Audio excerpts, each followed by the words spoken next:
Yo, what's up, everybody? It is Friday, October 7th. And the headlines today started out with, oh no, we're starting off the new fiscal year with a record of 31 trillion in debt. It's the end of the world. Folks, I don't think there's any other subject in the world that is immersed in so much misinformation as the so-called national debt. Okay? First of all, there is no debt. Everything that that you hear framed as debt, that is the 31 trillion in U.S. government securities outstanding. And by the way, about 7 trillion of that is what the government owns itself, okay? So like 24 trillion owned by the non-government, the world basically. That is all the dollars that were spent by the federal government of the United States over time, minus what was taken away in taxes. So in other words, it was 31 trillion is what is left over after all the spending in the history of the federal government minus what was taken away in taxes. And that $31 trillion is simply being held in the form of government securities because they pay some interest. It's kind of like, if you moved your money from your checking account to your saving account. That's your money, but you're putting it in your savings account. It's a different account. It's a different vehicle because you earn some extra interest, okay? So you could almost think of, so everything's been paid for. That's 31 trillion more than what has been taxed away, all right? So, let's say, just for the sake of example, that over the period of the government's history, let's say it's spent 100 trillion, okay? And, we're talking about 200 something years. Let's say it spent 100 trillion and it took away 70 trillion in taxes. What's left is 30 trillion. That's what we own. It's not what we owe. Okay, those government securities that are in the hands of, investors and institutions and governments all around the world, that is what we own. That's part of the stock of wealth of the entire world, okay? There's nothing to pay back. Everything was paid for in dollars, and those dollars are just being held in the form of government securities. You could also think of the debt as untaxed dollars. Maybe one day they'll be taxed back. And that's basically when you hear people say, hey, the government's got to reduce the debt, or it's got to eliminate the debt or pay it back. The only way, if the government paid back, that 31 trillion, all dollars in existence would not exist anymore, okay? Paying back would literally mean taking away that 31 trillion that is held by, people and investors and institutions around the world. And that would cause probably the greatest economic depression. It would cause an economic depression that the world would never ever get out of that, or it would take a really, really long time. And that, you talk about wars, you talk about dystopia, you talk about horrible, terrible poverty and conditions. That's what it would create. But the thing is that this whole debt narrative is just so mired in misinformation and ignorance. And this is bad because, one day they might try to reduce that debt. Clinton tried to reduce it in the second half of the 1990s and ran budget surpluses for a period of years, and that threw us into a deep deep recession. But that didn't eliminate the debt. It just reduced it by a fraction, and it threw the economy into a deep, deep recession. That only when new fiscal measures were put forward in 2003 did we start to come out of that recession, because the new fiscal measures expanded that's the deficit now. So the debt is all the government spending over the course of history minus what was taxed away. So it's what's left. It's the stock of our, part of the stock of our savings, or the stock of our financial savings. It's not a debt. Here's the other thing, all right, because the debt is normally described as the government having borrowed, right? We borrowed 31 trillion. How are we going to pay it back? The government of the United States is the monopoly issuer of the US dollar. In other words, nobody else can issue dollars. It's the government of the United States. It's not China, it's not Japan, it's not even the banks, okay? The banks can issue credit, but if you want to take US dollars, bills out of your account, the Fed has to provide the banks with those dollars. I mean, the bank can give you a credit in a checking account, okay, and you could use that to engage in commerce or buy something, but that's just bookkeeping between banks, okay? Actual dollars come from the government. Anyway, what I was going to say, what was I going to say right there? It'll come back to me. The government, it is impossible, okay, because I was saying it's often characterized as we have borrowed, meaning the government has borrowed, and if they say we, as in you and me, no. We have borrowed 31 trillion. It is impossible for the government to borrow dollars unless it spends those dollars into the economy first, okay? It would be like, it is impossible to drain a swimming pool before you fill it up with water. If the pool is empty, you can't drain it. You can't take anything from it. You can't borrow any of that water from the pool. Let's say you're thirsty and you're dying of thirst, and there's a big pool of water right there, water that you can drink, okay? If there's nothing there, you can't take anything from it. You can't borrow a bucket of water if there is no water, if the bucket is empty. So you have to understand, the government being the monopoly issuer, that means nobody else can issue US dollars, not the Chinese, not the Japanese, not banks, not Goldman Sachs, nobody. The government of the United States is the monopoly issuer of the US dollar.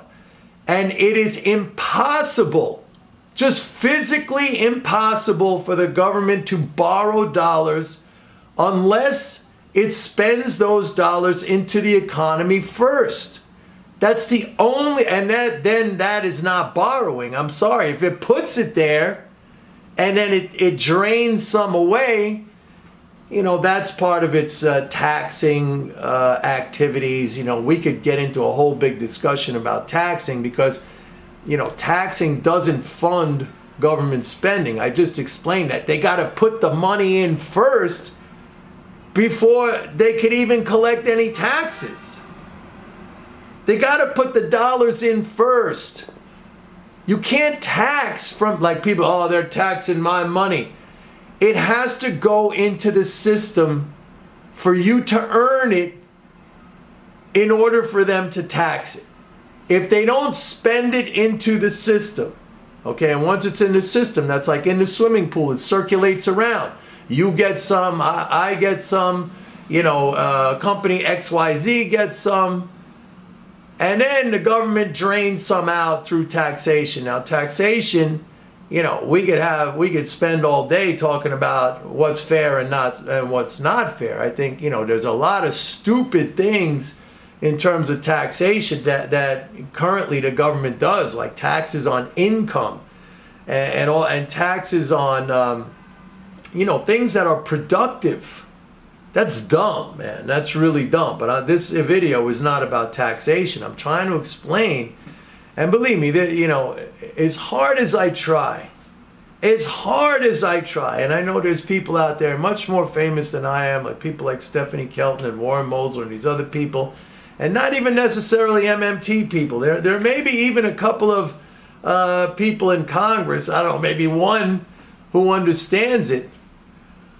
But as hard as I try, I understand that this is never going to get any traction. I mean, there's just like, when it comes to this topic, there's just like a block. It's like this monetarism sickness. But this goes way, way, way beyond the monetarism sickness. Because one day, I predict that it's going to reach a level, and there's so much misinformation, like it's put out there in these blaring headlines, screaming headlines, and you got people saying, it's going to be the end of us and doomsday, and we're never going to pay it back, and you have that stupid debt clock, and you owe, your family owes $500,000 or something, crazy misinformation like that, and falsities. That one day, they're going to say, and by them I mean, the lawmakers, they're going to say, hey, we got to do something about this. We got to go on austerity or whatever. We got to tax like crazy because the government's got to get money. And that's it. We're done after that. We're going to go into a deep, not even a recession. I think we go into a deep depression. I've often said, like, bad ideas are like a disease in the body. And if the disease is not eradicated, eventually it will kill the body. I mean, we're seeing this kind of happening right now with the whole monetarism. Monetarism is a disease. And it's a disease in the body economic. It's also a disease in the body politic. And it's killing us. It is absolutely killing us. But the irony is, I should take that back. I don't know if any of you saw this, but today, the Atlanta Fed, today when the market was down big again because we had a great job number, okay? So good news is terrible news for investors, at least in their minds. So we sold off. So today the market sold off on that good news. But here's the irony. Again today, for the third time in 3 weeks, the Atlanta Fed has revised upward its GDP forecast for the third quarter. Now it's at 2.9%. That's good growth. So think about it. We had 5 rate increases. Stock market's down 25%. By the way, there have been 26 bear markets since 1929. As far as I could tell, stocks are a lot higher now than they were in 1929. But anyway, I digress. All right. So what's happening is that all of these recession forecasts, and they keep doubling down on them. Like now they're saying it's going to be even deeper and longer. And meanwhile, at the same time as they're saying that, as the words are coming out of their mouths, we're getting, upwardly revised GDP forecasts. And it's like they don't even see it, man. They don't even look at it. They don't pay attention to it. Again, what kind of science would be doing that? Ask yourself, what kind of science? When the evidence is right in front of their faces, they keep going with their theories, that are contrary to the empirical evidence that keeps blowing up in front of their faces. So we had 5 rate increases, right? And there's all this hysterical market commotion going on. I mean, think about this. It's wild. It's wild, man. This hysteria today, good jobs, very low unemployment, market crashes. That's terrible because rates are going up. Yeah, and at the same time, we're up to a 3% growth rate. And I saw one guy even, he listed like on Twitter, like, oh, everything is terrible. Stocks are down 25%, rates are up to 3%. Oh my God. We had 2 quarters of negative growth. Again, he just ignores the fact that the third quarter we're coming out really strong. Nuclear war, yeah, that's bad. Okay? I agree with that one. Like, what's the point of listing all this negativity? Now, nuclear war, you know how I feel about that. And today, as a matter of fact, Biden invokes a biblical reference saying, we're hurtling towards Armageddon. He says it out loud, like matter of factly, like, yeah, we're going, hey, dude, who keeps pushing this war? You got Zelensky, which is our puppet over there, saying the U.S. should first strike a nuclear first strike on Russia. This is a guy we're supporting. I mean, what the hell is going on? I wanted to make this about the debt. Now, I know a lot of you are just going to say, oh, Mike Norman's crazy. If I have a debt, I have to pay it. I mean, you are not. It's apples and oranges, man. You're not a currency issuer. Again, it's impossible, physically impossible, for the United States government to borrow. Now, they could borrow yen, they could borrow euro, they could borrow British pounds, but we don't do that in this country. We don't need to do that, okay? Our economy is massive. We don't do that. We've never done that. Maybe a long time ago when pound sterling was the global currency, but and maybe when we were on a gold standard, it's a different setup.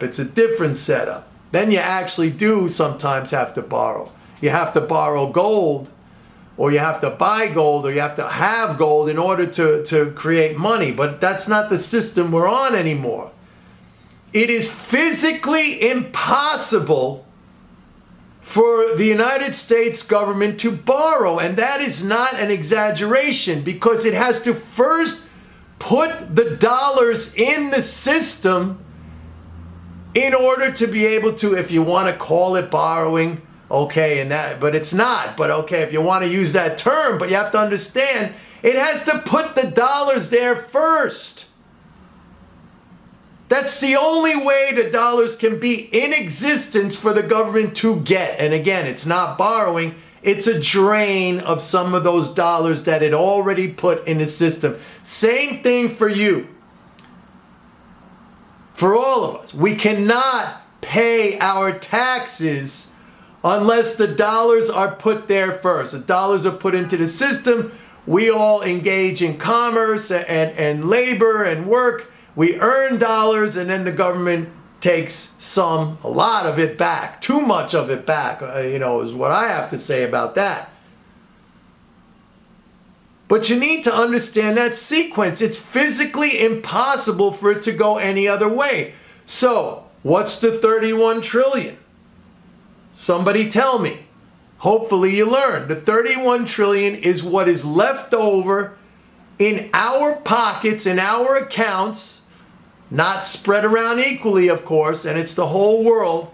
It's $31 trillion that were left untaxed after the government spent whatever, 100 trillion over the course of its history, took back maybe 70 trillion, and a pot of 31 trillion is sitting there.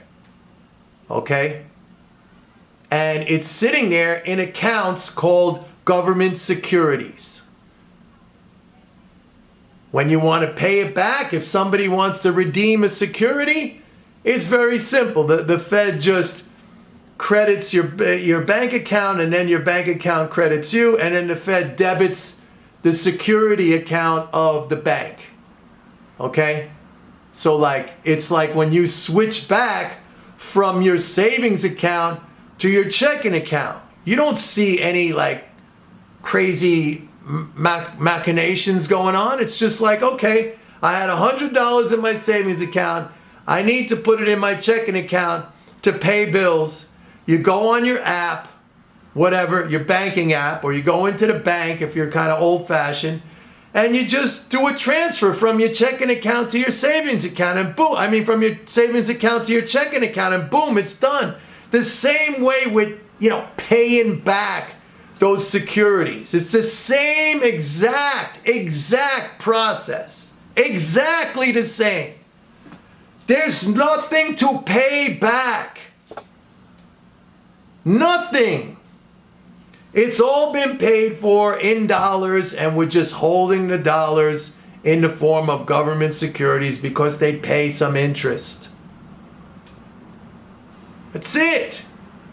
But unfortunately, nobody understands that. Nobody believes that. And I mean, one day it's just going to lead to a very, very bad outcome. As if we're not facing right now some really bad outcomes. As a matter of fact, one really, really bad outcome is, as our, esteemed president said, hey everybody, we're facing nuclear Armageddon. Just casually, like, yeah, dude, you're part of it, man. Stop already. Stop with the war. Both sides. Just stop. Stop. Getting too close to, the shit really getting bad. Really getting bad. Anyway, that's it for today, folks. I'm heated. It's Friday. I gotta relax. I'll see you. Bye.